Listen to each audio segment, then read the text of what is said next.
Boa noite. Boa noite. O perfil dos consumidores de junk food no Brasil. Os reflexos da era Trump para os brasileiros. Mudanças na velocidade das marginais de São Paulo. Os impactos da reforma previdenciária. Por que os jovens não usam mais camisinha? Hoje, no Jornal Plural. Boa noite, eu sou a Débora Marchetti. Boa noite, eu sou Vinícius Alves e começa agora uma edição especial do Jornal Plural. Hoje iniciaremos nosso jornal com um assunto relacionado à saúde pública. É isso mesmo, Débora. Vamos entender um pouquinho melhor sobre o perfil dos consumidores das famosas junk foods. A reportagem é de Ana Carolina Xandó.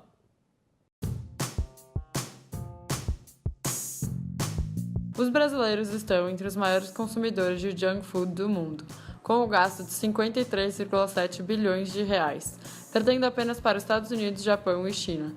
Além disso, 74% da população prefere comer esse tipo de alimento do que ir a um restaurante. Mas, o que há de tão atrativo nesse tipo de comida? O que leva você a consumir tantas vezes fast food? Muitas vezes é a praticidade também e às vezes o preço é acessível, então é bem tranquilo fazer uma alimentação pelo fast food. Né?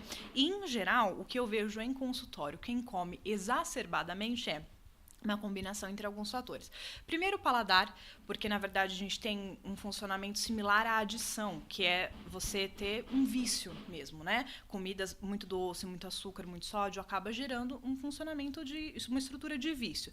Então, ou pessoas que têm essa estrutura de um pouco vício em relação mesmo à comida, a esse tipo de alimentação, combinado com pessoas que têm uma estrutura de vida muito dinâmica, sai muito tarde do trabalho e não tem tempo para cozinhar, o esposo não chegou, ou a esposa não chegou, ou o jovem sai do trabalho, a praticidade à mão. Então, em geral, uma combinação desses fatores acaba sendo um pouco mais do perfil. Mas, claro, levando em consideração que, de uma forma geral, todo mundo um pouco se alimenta desse tipo de comida. A questão é a frequência. A previsão é de um crescimento de 47% no número de lojas de junk food no Brasil, com 480 mil estabelecimentos até 2018. Bom, a gente entrou no ramo, a gente não pensando nisso, assim, na parte saudável, não é? A gente entrou porque é uma coisa... A gente é de São Carlos, é o tipo de lanche que está no nosso sangue. E aqui em São Paulo é o tipo de lanche que não tinha. Acredito que assim, a gente é um dos primeiros que está aqui em São Paulo, tem outro eu não conheço.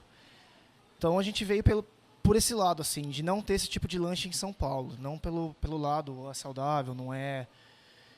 Você se sente influenciado em comer fast food, seja pelos seus familiares, pelos amigos ou pelos comerciais? Na verdade, acho que eu sofro um pouco a influência de tudo, né? Porque desde pequeno minha mãe me levava no McDonald's para comer um lanchinho, pegar o brinquedo. E meus amigos, normalmente, quando a gente sai de alguma balada ou alguma festa, é sempre o caminho mais rápido de comer e ir para casa.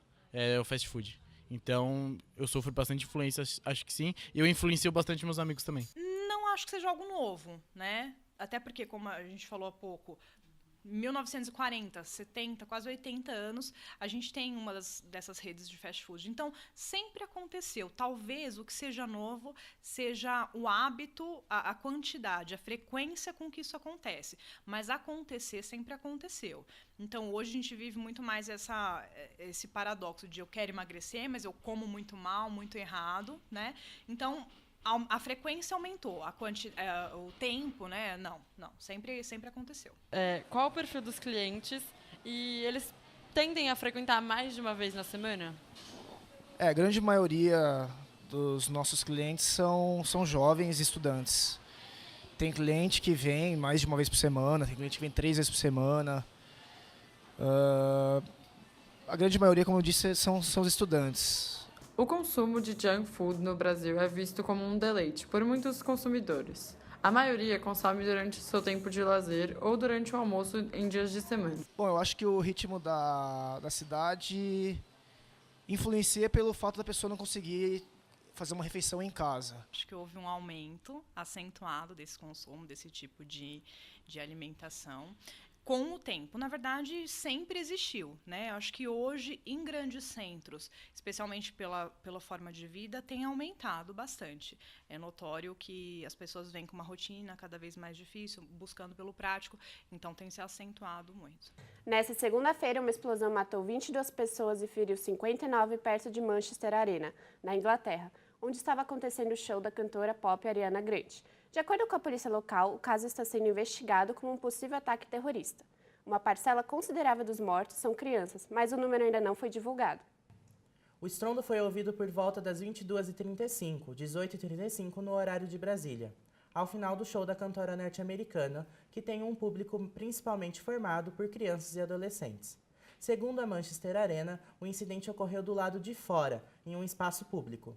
Ian Hopkins, chefe da polícia local, informou que as investigações estão em curso para descobrir se o responsável agiu sozinho ou a mando de alguma rede terrorista. O homem morreu na detonação da bomba. Um representante da gravadora de Ariana informou que ela estava bem, e pouco depois a própria cantora comentou estar despedaçada com o incidente. E para entender mais sobre os reflexos da era Trump a nós brasileiros, fui entrevistar professores da Belas Artes para conseguir uma opinião especializada no assunto. Confira agora. Apesar de Donald Trump ter sido eleito em novembro como novo presidente dos Estados Unidos, a posição do governo dele quanto ao Brasil é ainda uma incógnita. Mas será que a situação perante o nosso país é complicada? De acordo com Rogério Tineu, professor de Ciências Sociais, essa relação Estados Unidos e Brasil possui dois lados da moeda. A primeira questão, negativamente, se aumenta a taxa de juros lá. Se aumenta a taxa de juros nos Estados Unidos, obviamente que os capitais internacionais deixam de vir para cá, mesmo porque a taxa de juros no Brasil está descendente desde janeiro, desde dezembro de janeiro. E os investimentos vão para lá. Outra questão é que com essa política nacionalista mais intramuros do Trump, pelo menos ele tenciona fazer, isso acaba abrindo espaço no comércio internacional com outros países e o Brasil pode se beneficiar do comércio internacional. Os brasileiros têm interesse em basicamente duas questões. Qual será o efeito Trump na nossa economia e também na imigração? Apesar disso, Flávia Ardil, estudante de Relações Internacionais da Belas Artes, não desiste de seus sonhos. Eu acho que eu só vou considerar se, eu não conseguir ir. Aí, se eu for barrada, eu realmente vou considerar ir para outro lugar. O candidato Trump prometeu combater a imigração ilegal e deportar boa parte dos mais de 11 milhões de imigrantes que já estão no país. Marcelo Sano, morador há 10 anos nos Estados Unidos, após ser transferido por seu trabalho para Orlando, conta um pouco da sua experiência e não se abala pela situação atual.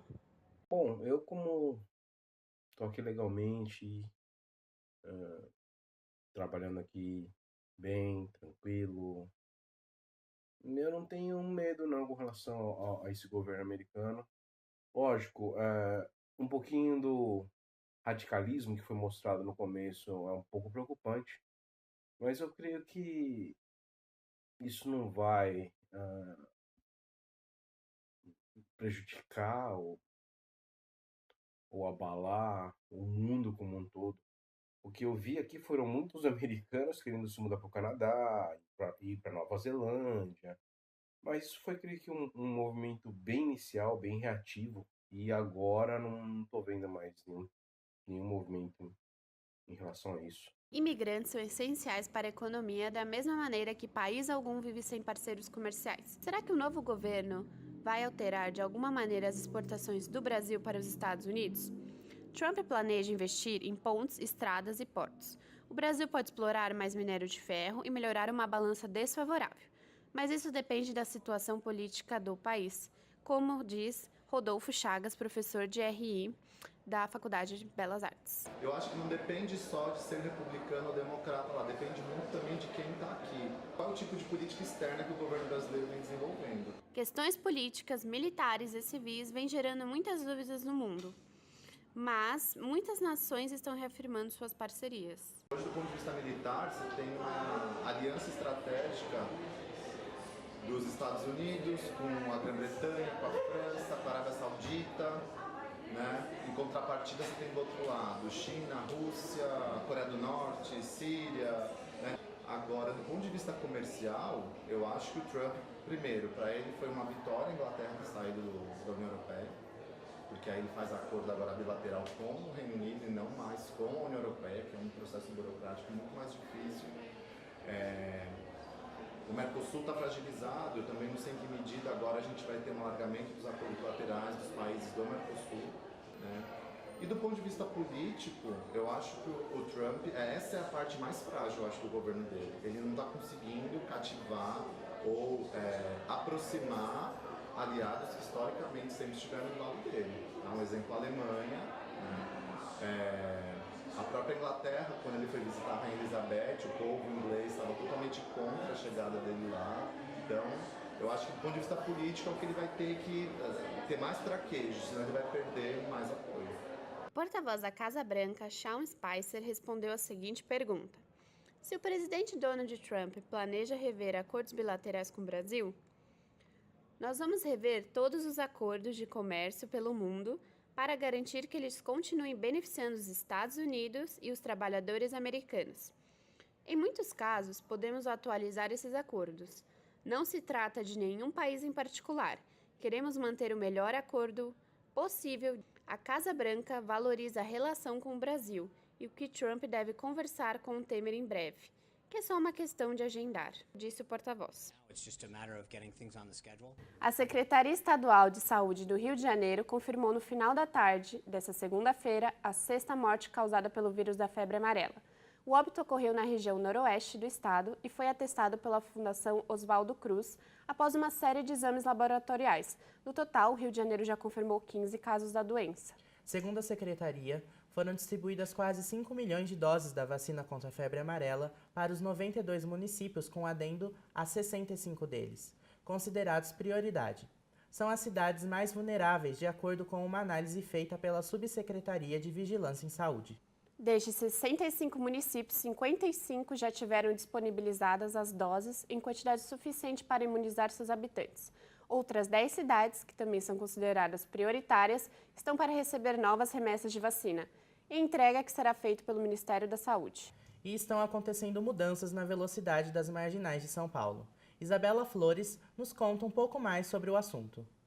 Em julho de 2015, o ex-prefeito de São Paulo, Fernando Haddad, reduziu o limite de velocidade nas marginais Tietê e Pinheiros. O objetivo era reduzir o número de acidentes. A marginal Tietê possui 3 pistas: a expressa, a central e a local. Na expressa, a velocidade caiu de 90 para 70 km por hora. Na central, a velocidade caiu de 70 para 60 km por hora. Na local, caiu de 70 para 50. A marginal Pinheiros é constituída por 2 pistas, apenas a expressa e a local. Na expressa, a velocidade caiu de 90 para 70 e 50 na via local. Agentes de trânsito e radares ficaram responsáveis pela fiscalização de ambas marginais, campeãs de multas.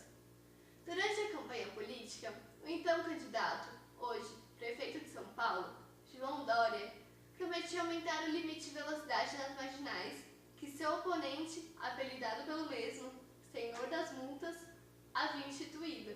Eleito, o tucano apresentou o Plano Marginal Segura, que aumentou os limites de velocidade das marginais Tietê e Pinheiros em janeiro de 2017. 50 para 60 km por hora na via local, 60 para 70 na via central e 70 para 90 na via expressa. A mudança ocorreu apesar das estatísticas demonstrarem real diminuição no número de acidentes após a redução do limite de velocidade. O número de mortes nas marginais Tietê e Pinheiros caiu 57,14% entre 2015 e 2016. Os dados são da Companhia de Engenharia de Tráfego, a CT. Em 2015, a marginal Pinheiros registrou apenas 19 mortes, a maior queda registrada no número de mortes.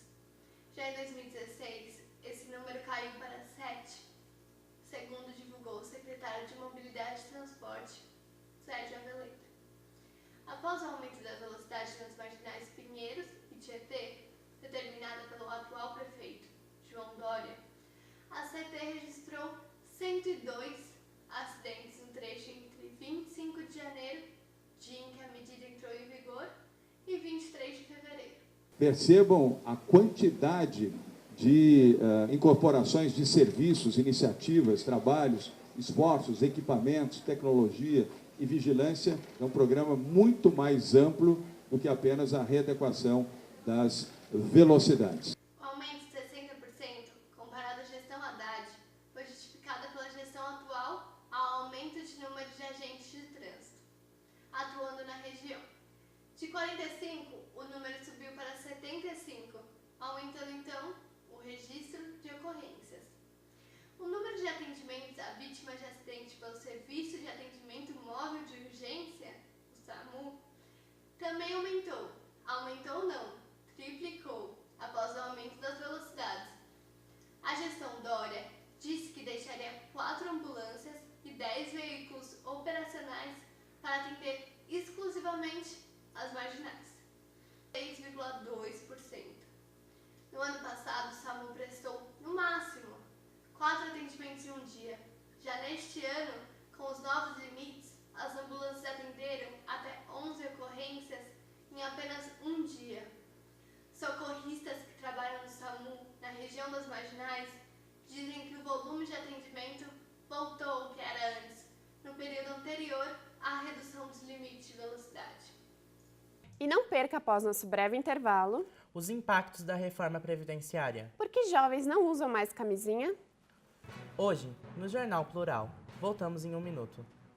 Voltamos com o segundo bloco do Jornal Plural.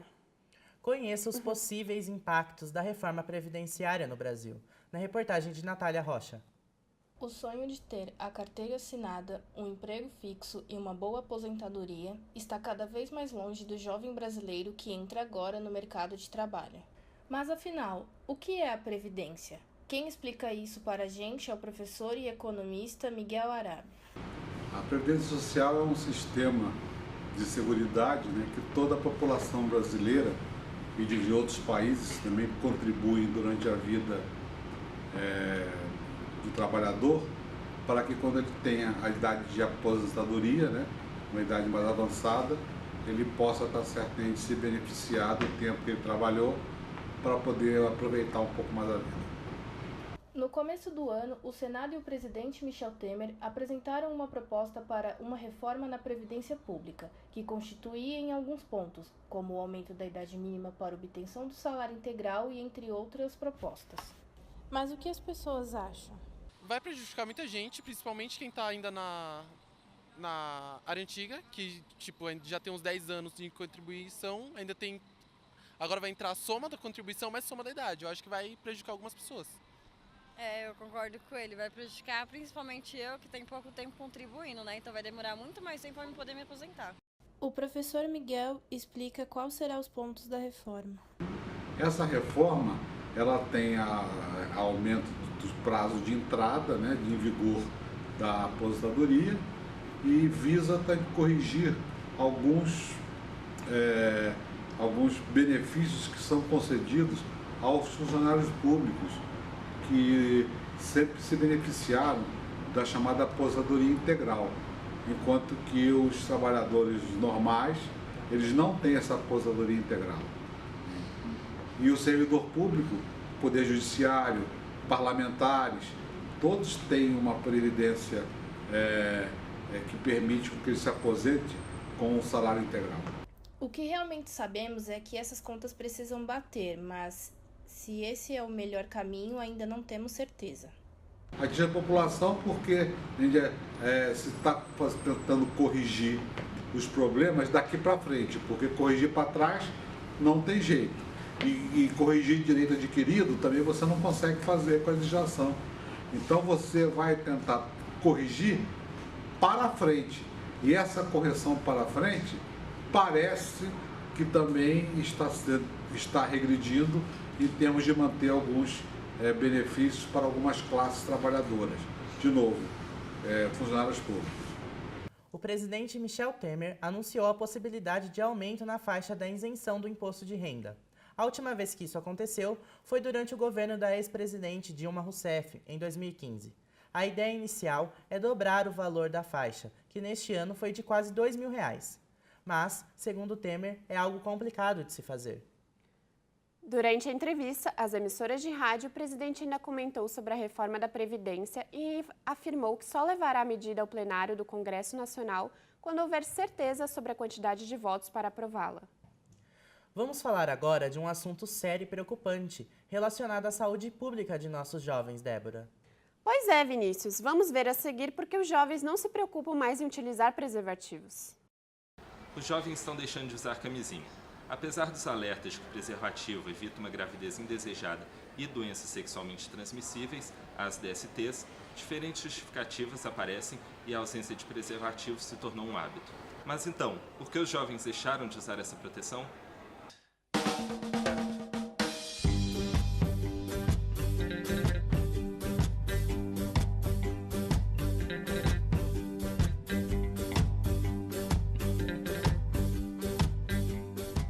Bom, eu acho que tem... A informação hoje é muito fácil, está em todos os lugares, nas escolas, nas redes, tudo.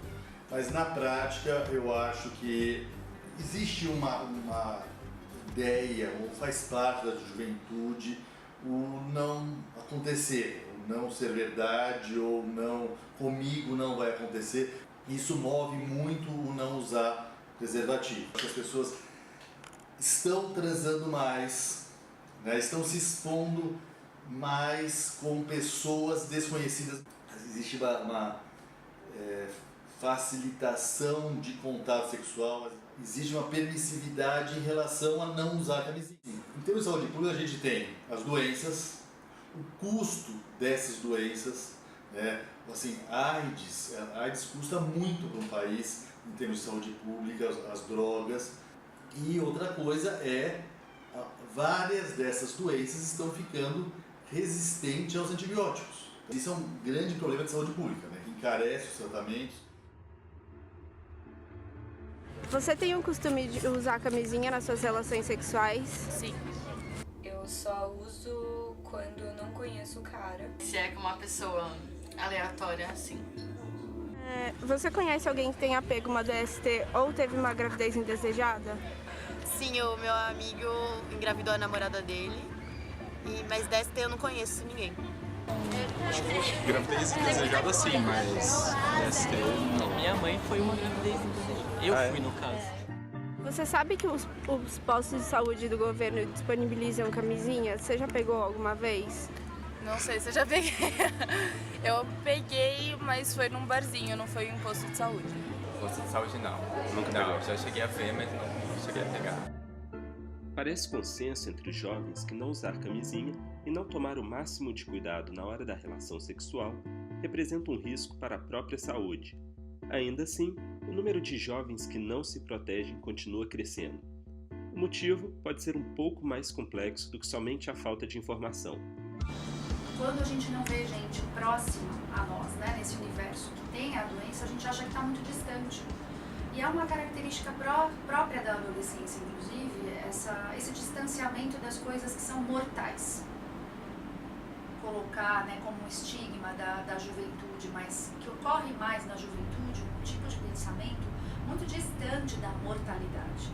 É muito fácil que o jovem se veja distante de condições que o fragilizem muito. Basta ver comportamentos no trânsito, bebida, né, beber e dirigir, uso de drogas. Justamente por não acreditar que algo de muito grave possa acontecer, é comum que os jovens se exponham a situações limite. E às vezes o limite mostra o limite do fim mesmo, né? Às vezes o fim é a aquisição de uma doença incurável. Os dados são assustadores. Os casos de AIDS nos adolescentes de 15 a 19 anos cresceram de 2,8 em 2006 para 5,8 a cada 100 mil pessoas em 2015. E acredite, não é por falta de informação. 97% da população brasileira de até 24 anos sabe que a melhor prevenção contra DSTs e uma gravidez indesejada é o uso da camisinha. O Campeonato Brasileiro de 1987 voltou a ser destaque na última semana. Mesmo com o Poder Judiciário batendo o martelo em definitiva a favor do esporte, os flamenguistas ainda não desistiram de tentar ganhar o título no grito, já que em campo se recusaram a jogar a final com os pernambucanos. Porém, essa novela ganhou um novo personagem, a Adidas, fornecedora de material esportivo dos dois clubes.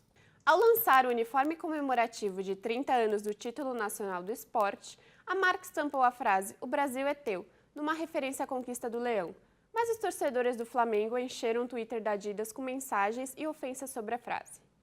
Numa tentativa de acalmar os ânimos dos torcedores flamenguistas, a marca publicou uma mensagem na rede social, afirmando que não se posiciona sobre a polêmica, mas que considera os dois clubes campeões daquela edição da competição, o que desagradou todos os envolvidos. No final da tarde, o Sport agiu rápido e publicou uma nota oficial afirmando que deverá tomar todas as medidas cabíveis sobre o caso e que ninguém está acima da lei, muito menos a Adidas. Depois dessa polêmica, o Flamengo resolveu colocar mais lenha na fogueira e está vendendo camisas personalizadas de 87, com frases como "A verdade nós sabemos" e "No campo", entre outras, fazendo uma provocação direta ao Sport, à CBF e à Adidas. Parece que essa história não tem fim. E essa foi a nossa edição especial do Jornal Plural, um telejornal produzido pelo 5º semestre de jornalismo da Belas Artes. E acompanhe os demais canais do Jornal Plural. Obrigada e boa noite. Boa noite.